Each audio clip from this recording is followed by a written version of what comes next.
Yun ang ginawa kong alternator. Yan po ang rotor na aking ni-rewind. Pinaikot-ikot ko na siya dahil tapos ko na siyang ni-rewind. Pinagulong ko na siya sa malapit sa kamera at nakikita nyo na may laman siyang tila sa loob ng rotor. Yan po ang wire na laman ng rotor. Iniikot ko yan ng maraming beses.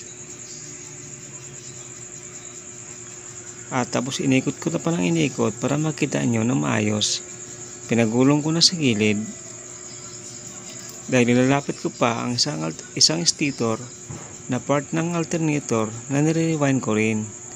Matagal na panahon na ako na hindi na nakapag-rewind. Pero marunong pa din ako. Yan po ang stator na nagbibigay ng magnet sa alternator para hihigupin ng rotor. Matagal na panahon na akong hindi nakapag-rewind at salamat sa Panginoon at binigyan pa ako ng chance na makapagtrabaho ulit as a maintenance. Yan po ang aking ginawa. Siguro marami pang hindi nakakaalam sa mga kaya kong gawin. Pero nagpasalamat ako sa Panginoon na binigyan niya sa akin ang trabaho na ito at siya nagbubuhay sa aking pamilya.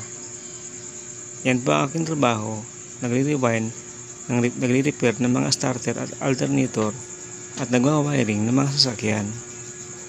At salamat po sa inyong mga panonood ng aking mga video. Akin na pong inalapit ang stator. Tapos na po ang ating vlog. Don't forget to like and subscribe. Salamat!